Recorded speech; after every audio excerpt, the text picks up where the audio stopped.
नमस्कार दोस्तों, फिर से एक बार आपका सर्वज्ञान एकेडमी के YouTube चैनल में पुनः हार्दिक स्वागत है। आज हम आपके सामने जो टॉपिक लेके आए हैं और जो आज आपकी क्लास जो है वो है स्वर संधि में यण संधि के बारे में। उससे पहले पढ़ने से पहले हम बात करते हैं कि अगर आपने हमारा YouTube चैनल सर्वज्ञान एकेडमी को सब्सक्राइब नहीं किया है तो प्लीज़ सब्सक्राइब कीजिए। हम आज बात करेंगे यण संधि के बारे में। दोस्तों, यण संधि की परिभाषा समझे अपन तो जैसे जब ई दीर्घ ई उ दीर्घ उ री स्वरों के साथ किसी अस्वर्ण का अर्थ होता है यहाँ पे असमान। क्या होता है? असमान स्वर वर्ण का मेल जब मिलना हो जाए तो वहां पे यण संधि मानी जाती। क्या कह रहा है कि जब ई उ री के साथ में कोई असमान स्वर वर्ण हो तो वहां पे यण संधि मानी जाएगी। अब दोस्तों, इस परिभाषा को या समझने से पहले और अगर आपने इसको पढ़ा है तो अब आपको लगेगा इसका कैसे समझा जाए। तो दोस्तों, इसको और भी अच्छे तरीके से समझने के लिए आपको एक संस्कृत का सूत्र है जिसको अगर आपने समझ लिया तो आपको यण संधि अच्छे तरीके से समझ में आ जाएगी। तो हम सूत्र पढ़ते हैं संस्कृत में, ई को यणचि। ये जो सूत्र है अगर इसकी व्याख्या की जाए सही तरीके से तो ये सूत्र कहता है कि इक स्थाने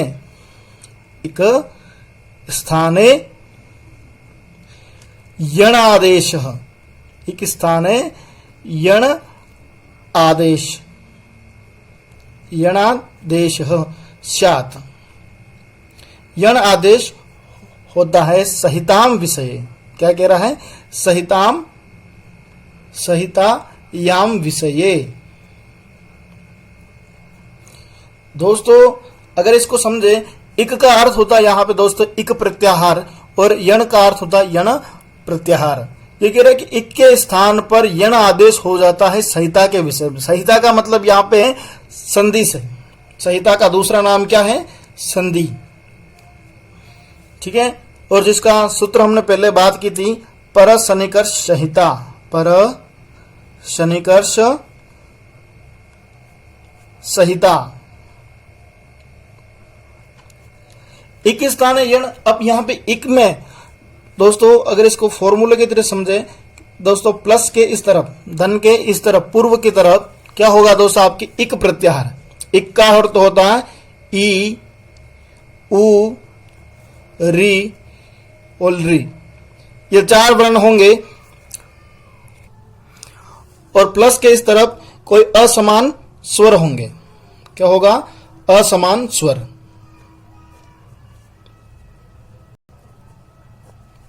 तो क्या होगा कि इनके स्थान पर यण आदेश हो जाए। ये इक है तो इनके स्थान पर यण आदेश का मतलब कि ई के स्थान पर आपका क्या हो जाएगा? य वर्ण। अब यण प्रत्याहार में कौन कौन से वर्ण आते हैं वो बात करते हैं हम। य व र ल जो अंतस्थ वर्ण भी कहलाते हैं। य व र और ल, इनको अंतस्थ वर्ण भी कहा जाता है। क्या कहा जाता है? अंतस्थ वर्ण। ये क्या कह रहा है कि प्लस के इस तरफ अगर ई उ री और री वर्ण हो तो इनके स्थान पर य व र ल हो जाता, और प्लस के इस तरफ क्या आएगा? असमान स्वर। तो दोस्तों, अगर किसी शब्द का संधि विच्छेद किया हुआ होगा तो आपको ये वर्ण देखने को मिलेंगे और उस तरफ असमान स्वर मिलेंगे। और जब संधि विच्छेद किया हुए शब्द को संधि शब्द होंगे तो आपको ये वर्ण मिलेंगे। ये है आधे वर्ण। जैसे देखते हैं, शब्द देखते हैं अपन। शब्द है प्रत्यक्षरम। ठीक है दोस्तों, प्रत्यक्षरम। मैंने अभी बात की कि अगर संधि युक्त शब्द होगा तो आपको ऐसे तरह से लिखा हुआ होगा जिसमें देखो यहां पे यह वर्ण है। और अगर जैसे शब्द है देवी प्लस उपासना, ठीक है, तो यहां पे प्लस के इस तरफ कोई भी स्वर वर्ण होगा। कौन सा? इन चारों में से, ई उ रील री, इन चारों में से देखो यहाँ पे ई वर्ण आ रहा है और इधर असमान स्वर में उ आ रहा है। अगर संधि विच्छेद की स्थिति में होगा तो ये होगा, और जब संधि युक्त शब्द होगा तो इस तरह होगा। तो सबसे पहले समझने के लिए और इसकी पहचान मैं बताऊं आपको, तो इससे पहले अपन इसका संधि विच्छेद करते हैं। इसका संधि विच्छेद करेंगे तो इसका संधि विच्छेद होगा आपका प्रति प्लस अक्षरम, प्रति प्लस अक्षरम। दोस्तों अब ये संधि विच्छेद हुआ कैसे, ठीक है। तो हम बात कर रहे हैं कि प्लस के इस तरफ, तो देखो प्लस के इस तरफ ई उ रील री, इन चारों में से त में ई मिला हुआ है तो आपका ई वर्ण आया, ठीक है। और प्लस के इस तरफ अक्षरम में प्रथम वर्ण अ है, जो आपका असमान स्वर, इस जगह कोई भी स्वर वर्ण हो सकता था। क्या हो सकता है कि इस त में ई मिला हुआ है और इधर प्रथम अक्षर अ है, तो इनमें से कोई भी एक वर्ण हो सकता है, तो यहाँ पे अ वर्ण आया। और ई, अपना जो सूत्र है ई को यण ची, ये सूत्र क्या कहता है कि इक के स्थान पर यण आदेश होगा। तो देखो ई के स्थान पर क्या वर्ण आएगा, य, तो ये हटेगा और क्या आएगा, य। तो दोस्तों त हलंत होगा क्योंकि इसमें से स्वर निकल गया, तो शब्द बचा आपका प्रत्यय त आदा। अब यह यहाँ पे अभी तक हलंत है, तो यह अ इसके अंदर मिलेगा तो अ पूरा, यह पूरा हो जाएगा और आपका श्रम शब्द बचा, तो क्या हो जाएगा, क्षरम। तो इस तरह आपका संधि विच्छेद हुआ प्रति अक्षरम, ठीक है। अब हम बात करते हैं इन शब्दों की पहचान। दोस्तों ध्यान देना कि अगर ये चार वर्ण य व र ल, ये चारों वर्ण अगर जहां पर भी दिखे शब्द में, और कंडीशन ये होनी चाहिए कि इन चारों शब्दों के या तो आगे कोई आधा अक्षर होगा या इसके ऊपर कोई आधा अक्षर होगा, ठीक है। तो ऐसी कंडीशन में आपको अधिकतर जो शब्द होंगे वो यण संधि के शब्द होंगे। क्या बात कर रहा हूं कि इन चारों में से या तो इसके आगे या इसके ऊपर। और ध्यान देना र जो वर्ण है, यहां पे जो अधिकतर इनके शब्द आते हैं वो आते त्र से। तो ऐसे शब्द जिसमें त्र मिला हुआ, क्या मिला हुआ, त्र, तो वहां पर अधिकतर जो शब्द होंगे वो आपके यण संधि के शब्द होंगे। एक शब्द और समझते हम, शब्द है वधवर्थी, शब्द दे रखा है वधवर्थी।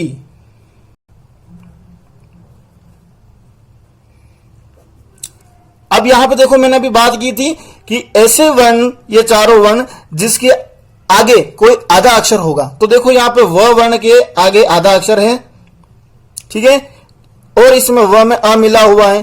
तो आपको क्या करना, इस व के स्थान पे आपको उ लाना है। अगर व के स्थान पे उ लाओगे तो ध में उ मिलेगा तो क्या बनेगा आपका वधु, ठीक है। और वह यहां पे हलंत करना है, तो इसमें हलंत तो है नहीं अभी फिलहाल में, तो आप क्या करोगे, इसमें से अ बाहर निकालोगे तो प्लस के इस तरफ अ आ जाएगा और आपका जो थी बचा हुआ ये आ जाएगा अर्थी। तो इसका संधि विच्छेद क्या हुआ आपका, वधु प्लस अर्थी, ठीक है। दोस्तों अब हम इसके एग्जाम्पल समझते हैं। आपके सामने इनके उदाहरण प्रस्तुत है। सबसे पहला जो उदाहरण है वो आपका है अभ्यर्थी। क्या है, अभ्यर्थी। तो दोस्तों यहां पे देखो मैंने बात की थी ऐसे वर्ण, जो चार वर्ण है, जो कौन कौन से, य व और र और ल वर्ण। तो य वर्ण के आगे कोई आधा अक्षर होना चाहिए। तो दोस्तों यहां पे देखो य के आगे आधा अक्षर है, तो आपको पता है कि य के स्थान पर क्या आता है, ई आता है, तो ब में ई मिलेगा तो क्या बनेगा, बी, तो अभी बना। और य में से देखो अ मिला हुआ है, तो अ बाहर निकला प्लस के उस तरफ, तो बना अ, तो क्या बना थी। जो बचा हुआ शब्द शेष शब्द है वो लिखोगे तो क्या बना, अभी प्लस अर्थी। इसी तरह नेक्स्ट की बात करें तो क्या होगा, पर्याप्तम लिखा हुआ है, तो क्या होगा, परि प्लस य में आ मिला हुआ है, तो आ और बचा हुआ शब्द लिखो तम, तो क्या बना, आपतम। देखो मैंने बात की थी अभी थोड़ी देर पहले कि या तो उसके आगे आधा अक्षर होगा या इसके ऊपर होगा। तो देखो यहां यह के ऊपर आधा अक्षर र है, तो परि प्लस आपतम बना। इसी प्रकार देखो प्रत्येकम, तो इसका क्या होगा, प्रति प्लस एकम।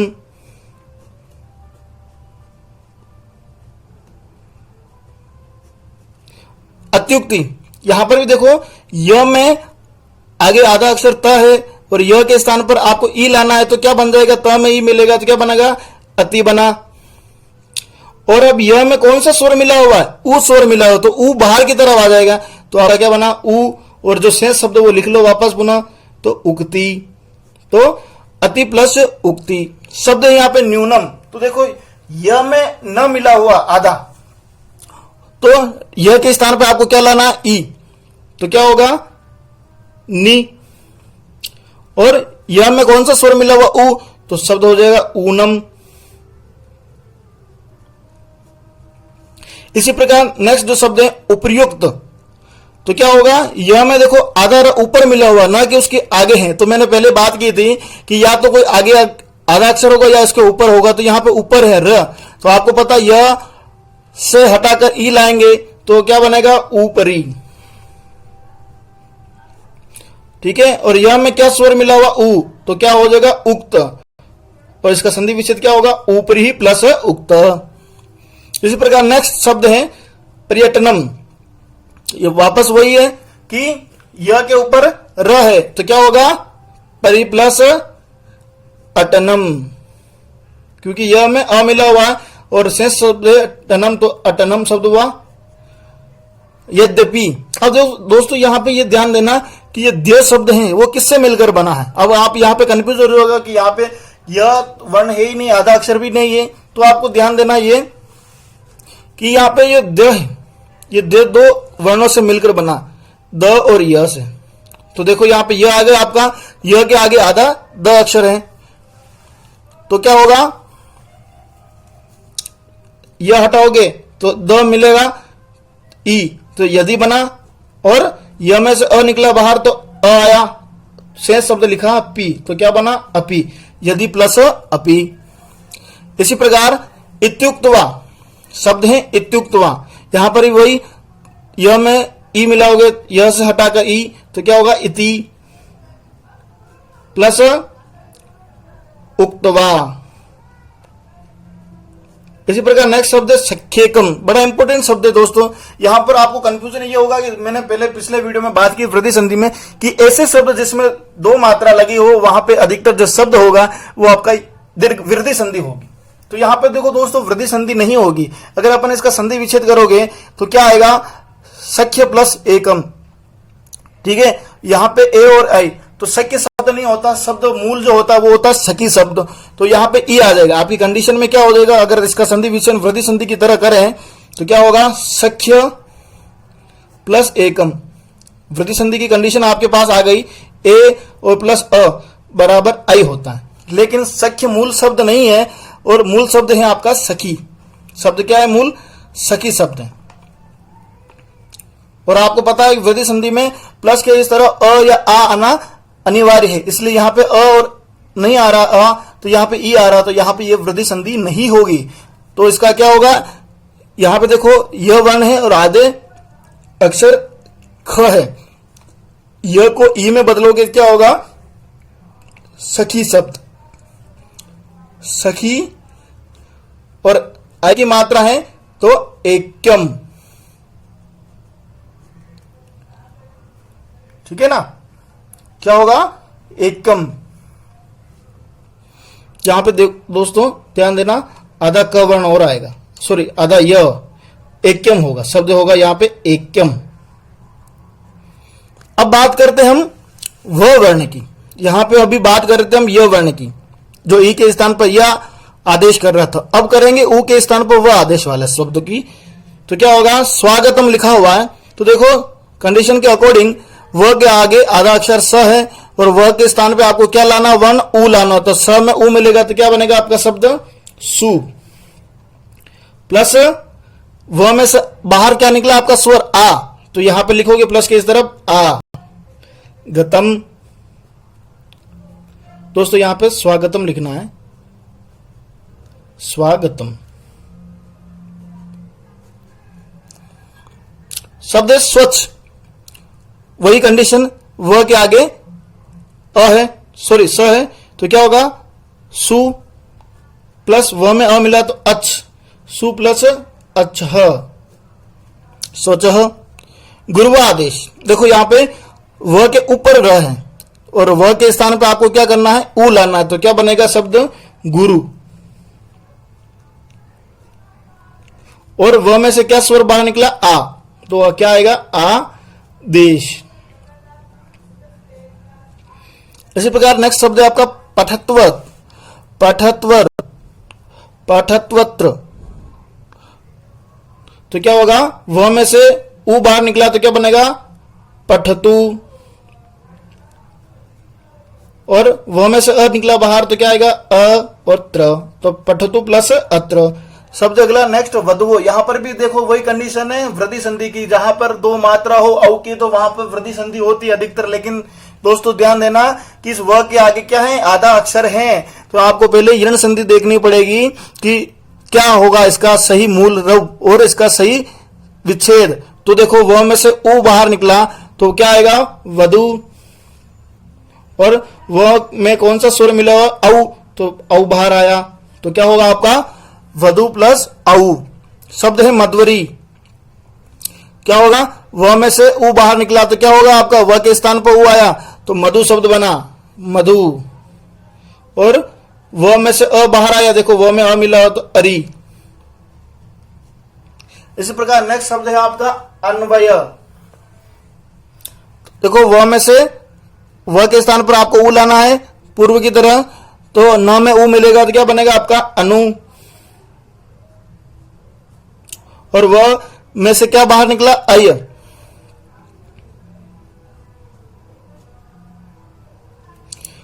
पश्वदम। दोस्तों यहां पे देखो पश्वदम शब्द है, यहां पर भी वही कंडीशन है, व के आगे क्या है? आधा अक्षर है और व के स्थान पर आपको उ लाना है, तो क्या होगा? पशु प्लस अधम। शब्द अगला अन्वेषणा। व के स्थान पर उ लाना तो क्या बनेगा? अनु। और व में कौन सा स्वर मिला हुआ? ए, तो क्या होगा? एषणा।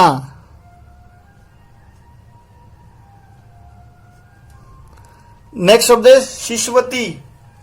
तो देखो यहां पे व है और व के आगे आधा अक्षर भी है स, तो व के स्थान पर उ लाना तो क्या बनेगा? शिशु। स में उ मिला तो क्या बना? सु, तो शिशु बना। और व में देखो कौन सा स्वर मिला हुआ? ई, तो क्या होगा? इति। नेक्स्ट शब्द है आपका मनवंतरम। देखो यहां पे दो दो है, यहां पर भी आधा अक्षर है, यहां पर भी आधा अक्षर, लेकिन हम बात किन की कर रहे हैं? उन चार वर्णों की। उन चार वर्णों में आपका व वर्ण है, तो व के स्थान पर पुनः की तरह क्या लाना है? उ, तो क्या बनेगा? मनु। मनु प्लस व में अ मिला हुआ है तो क्या बनेगा? अनंतरम, सॉरी अंतरम। शब्द क्या होगा? अनंतरम, सॉरी अंतरम शब्द है, बोलने में थोड़ी मिस्टेक हो गई, इसके लिए समझ आता हूं। शब्द अगला आपको मात्रांश, जिसकी हमने अभी बात की थी कि अधिकतर ऐसे वर्ण जिसमें या शब्द जिसमें त्र हो, जैसे यहां पे देखो मात्रांश लिखा हुआ, आप यहां सोचोगे कि यहां पर तो आधा अक्षर है ही नहीं, तो यहां पे यण संधि नहीं होगी। तो दोस्तों ध्यान देना कि ये जो त्र है ये दो वर्णों से मिलकर बना है, त और र से, और र आपके पास में यण संधि का र आ गया और इसके आगे त आधा अक्षर है, तो आपकी ये कंडीशन यहां पे लागू होती है। तो शब्द का अगर इसका त्र का विच्छेद किया तो आपके पास क्या आया? त और र। आपको र के स्थान पर री करना है, तो त में री मिलेगा तो क्या बनेगा? त्रि, तो मां त्रि। और त्र में अ मिला हुआ है तो क्या होगा? अ। और उसी प्रकार जो शेष शब्द वो लिख लो अंश, तो क्या होगा इसका संधि विच्छेद? मातृ प्लस अंश। फिर मातृछा। देखो यहां पर भी वही पुनः, तो क्या करना है आपको? सीधा सा तो र के स्थान पर री करना है, तो मातृ प्लस इच्छा। वक्तृद्बोधनम, यहां पे त्र है और उ मिला हुआ, तो सबसे पहले आप क्या करोगे? प्लस के इस तरफ उ लिख लो, उद्बोधन शब्द आया। और आपको पता है त और र है, तो र के स्थान पर री करना है, तो त में री मिला तो क्या बनेगा? वक्त्री बना, शब्द बना आपका वक्त्री। वक्त्री प्लस उद्बोधनम। शब्द अगला पित्राज्ञा, त्र है और आ है, तो आपको क्या करना है, स्वर इस तरफ रखना है, आज्ञा, और त र के स्थान पर री करना, तो त में री मिलेगा तो पितृ बनेगा, पितृ प्लस आज्ञा।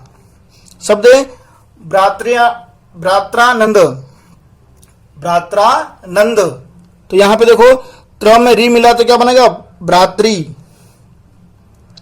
भ्रातृ, यहां पे आ है तो क्या होगा, आनंद, भ्रातृ प्लस आनंद, इसका संधि विच्छेद होगा।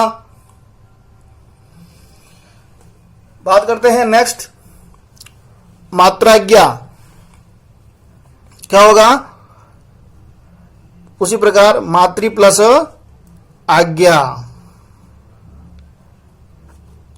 पित्रादेश, त्र में से त र है, र के स्थान पर री लाना, तो में र मिला तो री मिला तो पितृ बना, और आ बाहर निकला तो आदेश, पितृ प्लस आदेश। लिच्छा, अब ये ल वर्ण का है दोस्तों, तो यहां पे आप सोचोगे इसमें आधा अक्षर है ही नहीं, ये जैसे ऐसे वर्ण जिसमें ल में कोई स्वर है, आपको देखो कंडीशन के अकॉर्डिंग ल में स्वर मिला हुआ है, तो आप क्या करोगे, स्वर बाहर निकला तो इच्छा शब्द इधर लिखा और आपका ल आधा अक्षर हो गया। अब आपको पता है आधा अक्षर ल के स्थान पर री होता है, तो ल के स्थान पर ली करोगे तो क्या बनेगा, री प्लस इच्छा, इसका संधि विच्छेद हुआ। उसी प्रकार लाकार, आपको पता ला में से आ बाहर निकलो, सबसे पहले तो आकार लिखा और ल आधा अक्षर हुआ, ल के स्थान पर री करोगे तो क्या बना, री प्लस आकार। उसी प्रकार लाकृति, वापस पुनः वही आ बाहर निकलेगा तो आकृति बना, और ल के स्थान पर री करोगे तो क्या बनेगा, ली प्लस आकृति, ली प्लस आकृति। तो इस तरह दोस्तों आपका संधि विच्छेद यण संधि पूरी तरह से समझ में आ गया होगा अच्छे से। और अगर आपको सही तरीके से समझ में नहीं आया तो कमेंट करके हमें बताइए कि आप में यहाँ पे कौन सी बात समझ में नहीं आई, और हमारे वीडियो आपको अच्छा लगा हो, हमारी क्लास अच्छी लगी हो तो आप इसको जरूर शेयर किए, लाइक कीजिए और कमेंट के द्वारा बताइए। और अभी तक हमारे चैनल को सब्सक्राइब नहीं किया है तो बेल आइकन को प्रेस कर सर्वज्ञान एकेडमी यूट्यूब चैनल को सब्सक्राइब कीजिए। धन्यवाद।